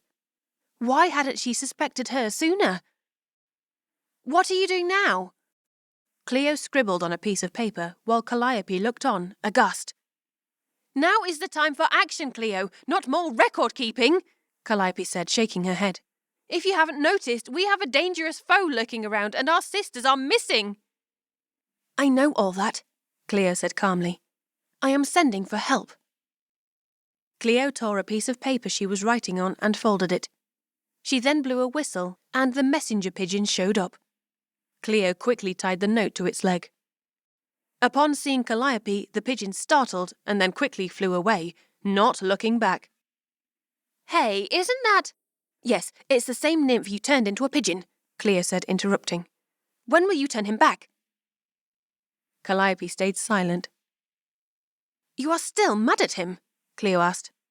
You know the nymph has been working hard for us for months with no complaints. Calliope was looking at the pigeon, who was now just a speck in the distance. What did he do, Calliope? He kept bothering me about my breakup with Apollo, Calliope said, sighing. So it bothered you then? Yes. I was hurt, Calliope said, sadly.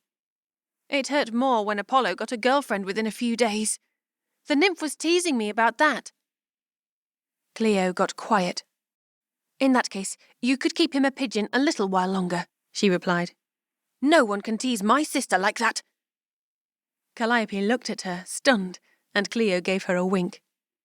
Calliope laughed. I am glad you are my sister, Cleo. I am glad you are mine, Cal. Who did you write to? Calliope asked. Never mind that, Cleo said. I just hope it reaches in time. Once we find our sisters, I will change that nymph back, Calliope said. I promise. I am not worried about that, Cleo said. Come on, let's go. We haven't searched outside. They could still be on the school grounds.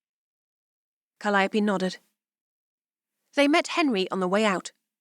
Calliope, I was coming to see you, Henry said. Are you going somewhere? Calliope nodded. Have you seen my sisters? Your sisters? I saw them not too long ago, Henry said. They were with the headmistress heading towards the back of the school. Calliope looked at Cleo with concern. Is everything all right, Calliope? Henry asked, his eyes furrowing with concern. Nothing we can't handle, Calliope said. She then gave Henry a kiss on the cheek and said, Thanks for your help. Wait for me, Henry. I'll be right back. Cleo and Calliope hurried towards the back of the school, while Henry stood dazed. He jumped when he heard the rumbling of thunder. Looks like a thunderstorm is coming, Henry said, looking at the sky. He wondered if he should follow Calliope. No, I better not. She might get mad, Henry thought. And besides, Headmistress Ethel is there too. They will be fine, he said to himself unconvincingly. If they take too long, I will go after them. There was a mist gathering at the back of the school field. Calliope and Cleo could hardly see the steps in front of them. "Where do you think she's taking them?" "If she is taking them where I think she is, we should hurry," Cleo said. "The mist is not a good sign." Further ahead, the mist cleared slightly. Calliope and Cleo saw they were no longer on the school grounds. In fact, they were no longer in the mortal realm. They were in Asphodel Meadows, a foggy realm where the sun never shines. Calliope and Cleo saw the headmistress a few paces away. She came rushing to them and exclaimed, "Girls, what are you doing here? Is everything all right?" "Cut the acting," Calliope said. "We know you are behind this." "We know it is you, Ethel," Cleo said. "Or should I say, Lethe?" Calliope was taken aback, but Lethe laughed. "Good. Took you long enough," Lethe said. "I guess I no longer need this mortal form, though I must say I kinda liked her." They watched as Lethe transformed into the goddess. She wasn't wearing glasses anymore, nor was her hair in a bun. Her long hair now flowed down to her knees.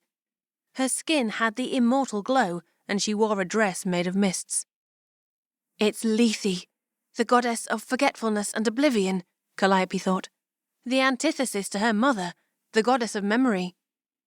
Lethe was from the family of Eris in the House of Hypnos and lived in the underworld. "Where are my sisters?" Calliope demanded. "What have you done to them?" "They are over there by the river," Lethe said. "Zephyr is there too, if you care to know, but then again you never cared about anyone but yourselves." When Calliope started moving, she added, "No point going there, they will not remember you." "What have you done?" Cleo asked, stunned. "I gave them a drink from the river," Lethe said, smiling. "Now they remember nothing of who they were. They have no powers left. They are but mere mortals." Her sisters didn't remember, Calliope thought. They were mortals now.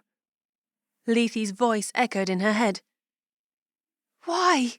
Why would you do such a thing?" Calliope asked in a low voice. "Why should I answer you when you answer to no one?" Lethe replied with disdain. "What do you mean?" Calliope asked, confused. "You might be the beloved daughters of Zeus on Mount Olympus, but everywhere else we see you for what you are," Lethe spat. "What we are?" Cleo repeated, perplexed. "Spoiled, entitled, lazy brats who rely solely on your father's name," Lethe said. "Your fame is ill-deserved. You have nothing but cheap recognition." Both Cleo and Calliope were stunned. "We are the Muses," Calliope said heatedly. "Nothing about our talent is ill-deserved or cheap." Lethe laughed. "Is that so? Why is it you can't stop a single event from ending in disaster? Why do you give up at the smallest sign of trouble?" "What do you mean?" "Remember the chaos at Poseidon's soiree or at Hades' party?" "Was that your doing, Lethe?" Cleo asked. "How perceptive of you! I might have stolen Cerberus's favourite toy," Lethe said with mischief. "And I might have added spice to the siren's drinks, but these diversions were only to show everyone the truth." "What truth?" "You don't deserve any attention," Lethe said. "You can't even figure out how to save yourselves." "I still don't get why you dislike us so much," Calliope said. "Dislike? Ha!" Lethe said. "I despise you. Apathetic, whiny bunch of worthless brats. You coast through life doing nothing, reaping praises and accolades, while my siblings work so hard and get no recognition." "Your siblings?" Calliope asked. Apparently, it was the wrong question to ask, because Lethe got madder. "Yes, my siblings. Do any of you work as hard as Ponos, Limos, or Algea? Are any of you as creative as Sudea, Logoi, or Amphilogi? Are any of you as tireless as Makai, Nekea, or Ate?" When Cleo and Calliope didn't have an answer, Lethe said, "No, I didn't think so." "Okay, maybe we have been taking our positions and talents for granted," Cleo said. "But that does not give you the right to take away my sister's memories." "Doesn't it?" Lethe said, smiling. No, it does not, Calliope said heatedly. What are you going to do about it then? Lethe said in a challenging tone. Are you going to talk some more? I will give you a chance to make things right, Calliope said. I understand where you are coming from, but what you did is wrong. Change my sister's back. No. Lethe, don't force me to do this, Calliope said. She raised her hands to turn Lethe into a bird, but nothing happened. Lethe laughed again. Lost your powers? That happens if you stay too long in the mortal realm, she said. I wrote to your father as Headmistress Ethel, suggesting that he sent his darling daughters here to get better. He sent you right away, like the doting father he is. Never suspected a thing. He won't be so caring when he hears what you did, Cleo said. And who will tell him? Lethe said, looking at her nails. We will, Cleo and Calliope said together. How will you do that when you lose your memory? Lethe asked. We know about the river, Lethe, Cleo said. You can't trick us into drinking the water. No, perhaps not, Lethe said. But you see the rain cloud up above? Looks like it is going to rain. We are not afraid of getting wet, Calliope said, laughing. Guess where the water of the rain cloud comes from? Lethe said, smirking. Calliope's face fell as comprehension dawned on her. By the look on your face, you know where, Calliope, Lethe said. The river of forgetfulness is the source of water. As soon as it rains, you will forget everything. Raindrops started pouring faster and faster. Cleo and Calliope looked on helplessly. Say goodbye to your memories, my dear Muses, Lethe said. The rain got heavier, and both Cleo's and Calliope's expression became blank. Why am I here? Calliope wondered. And what is my name? Excuse me, who are you? Cleo asked Calliope. I don't remember, Calliope said. I don't remember either. Lethe laughed. Her plan succeeded. The Muses had lost their memories. They had all turned mortal. No one can save them now, she thought with glee. But Lethe's victory was short-lived. A voice boomed from above. You are the 9 Muses. Remember yourselves, daughters of Zeus, king of the gods, and Mnemosyne, Titan goddess of memory. It was their mother, Mnemosyne. Cleo sent the letter to her mother and had written just one word, Lethe, her mother's arch-rival. Mnemosyne understood right away and came prepared. You can't stop me, Mnemosyne, Lethe said. Not you, not your foolish daughters. I know someone else who might, Mnemosyne replied. If you are talking about Zeus, he won't dare come and interfere in Hades' realm, Lethe said, smirking. I wasn't talking about Zeus, Mnemosyne said. Then who are you talking about? Lethe said with a sneer. Who is it that can stop me? It is someone you know, Mnemosyne said calmly. Hypnos came and stood next to her. Lethe's face fell. Uncle! Lethe, you have done quite enough, Hypnos said. Release the Muses and give them their memories back. I will do no such thing, Lethe replied. Hypnos looked at Mnemosyne and said, I was afraid she would say that. Lethe, go to sleep now. No, Lethe said, even as her eyes closed. She was getting very drowsy. Go to sleep, my dear child, Hypnos said in a soothing voice. When you wake up, your anger will be gone. Lethe walked, as if in a dream, to the patch of poppies near a truncated tree. She rested her head on the trunk and fell fast asleep. Hypnos looked apologetically towards Mnemosyne again. She takes after her mother, Eris, the goddess of strife. I apologize for the trouble she caused. I don't know, Mnemosyne said with a knowing smile. She seems to take a lot after her uncle. Ahem. So I see Zeus told you, Hypnos said nervously. I hoped he had forgiven me. It was so long ago. You put him to sleep and then hid in your mother's cave so Zeus couldn't find you, Mnemosyne said. Yes, well, I hope you won't tell him about this incident, Hypnos said. Lethe just got carried away. No, I don't think I will, Mnemosyne replied.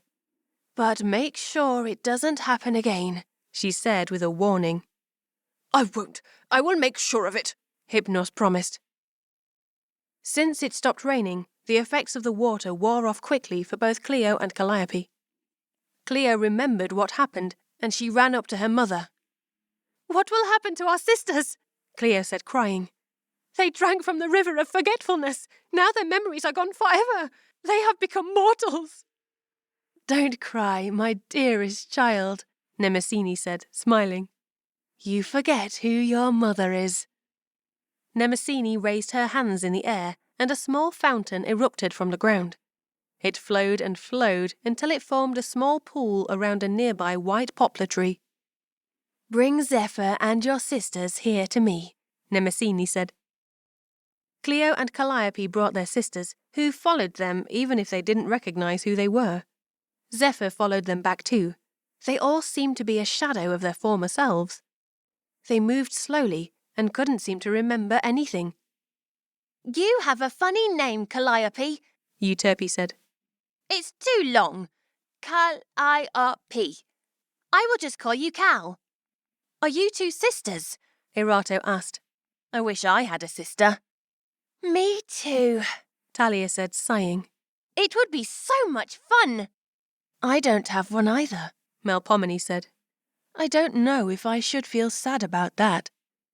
Drink from the pool of memory, my children, Mnemosyne said. They did as their mother told them and slowly got their memories back. Lethe was still fast asleep. Will she be okay? Calliope asked her mother. Yes, dear. Her uncle will guide her from now on, her mother replied. Let us go back to Mount Olympus. Let us go home. If we go back early, Father might suspect something, Cleo replied. We only have a week remaining. You want to stay in the mortal realm, then? Mnemosyne asked. Yes, if that is okay, Cleo said. We have the farewell party coming too, Erato said excitedly. The other muses murmured in agreement. They wanted to stay. Their mother was proud to see them all so happy. I hope you will not tell Zeus anything about this, Zephyr, Mnemosyne said. I know he expects a report from you. I won't tell him anything, Zephyr promised. Even if I am a hound of Zeus, I'd rather not make the god of thunder angry. Mnemosyne and the other muses nodded their heads in agreement. The remaining 7 days flew by, and soon the muses returned to their palace on Mount Olympus. Their parents, who were elated to see them back home, greeted them with open arms and teary eyes. It had been a very long 6 weeks. They gathered together to talk about their daughter's visit to the mortal realm. What will you remember from your stay? Mnemosyne asked her daughters. What did you learn from the mortals? Comedy is everywhere, Talia said. From subtle to loud, from mundane to spectacular. What about you, dear? Tragedy affects everyone, Melpomene said. Some wear masks to hide their sorrow, others keep it tucked in their hearts. And you, Terpsichore? Wherever there is movement, there is dance, Terpsichore replied. Euterpe? There is more than one way to play a flute or play music, Euterpe replied to her mother. Polymnia? Creative thinking requires skill as much as talent, Polymnia replied. Perhaps even more. And you, Urania? That I should keep my eyes on the stars, but my feet on the ground, Urania replied. Yes, dear, Mnemosyne said, smiling. The siren's attack was quite an experience for you, I might imagine. Urania nodded her head, but she was thinking about how heroic Zephyr was. Cleo, Mnemosyne asked, what did you learn? Sometimes solving clues requires imagination and out-of-ordinary thinking, Cleo replied. Heavens, Calliope thought. Cleo sounds just like Miss Madden. And you, Erato? Mnemosyne asked her daughter. I learned that I am fashionable. She and her sisters laughed. The Muses all shared something they learned, all except for Calliope. Zeus was curious about his most troublesome child. What did you learn, Calliope? He asked. He said I learned anything, Calliope retorted, but she was smiling. Mnemosyne laughed. Do share with us, dear. You are smiling about something. I am, Calliope said. In the mortal realm, I learned to search my heart for sources of joy. There I can find an endless well of creativity. That is lovely, her mother said fondly. Isn't that wonderful, Zeus? There is one more thing I learned, Calliope said. What is that? Zeus asked, raising an eyebrow. Mnemosyne looked at her, slightly surprised. I learned about love from a special someone, Calliope said. I will go back to the mortal realm soon. What? Zeus sputtered. Why? I have a date with my boyfriend. Your boyfriend? Her sisters asked together. Henry is your boyfriend now. Yes, Calliope said happily. Father, I know you won't stop me. How do you know that? Because Henry inspires me, Calliope said. And because you know that love is the greatest inspiration of all. Zeus was silent. If he inspires you, I suppose I can't stop you, he said. Thank you, Father, Calliope exclaimed. Zeus was surprised with the change in Calliope's attitude. He'd never seen her so happy before. I do what I think is best for you and your sisters, always, Zeus said. Sometimes it comes across harsher than I intend it to be. Don't be so hard on yourself, Dad, Calliope said. We know that already. Calliope gave him a peck on his cheek before leaving. The other 8 daughters did the same thing. You made a wonderful decision, Zeus, his wife Mnemosyne said. Look at how happy they are now. Yes, that is well and all, Zeus said. But what about Calliope's mortal boyfriend? That is between you and your daughter, Mnemosyne replied. She patted his shoulder sympathetically before leaving. Looks like Calliope takes after me in more ways than one, Zeus said, shaking his head and chuckling to himself. Let's see how serious this mortal really is, Zeus said, his eyes sparkling with mischief. I am Calliope's dad, after all. I need to know what is best for her. The end. This has been The 9 Muses, written by Aisha Urooj, narrated by Steffi Medrano. Copyright 2022 by Aisha Urooj. Production copyright by Aisha Urooj.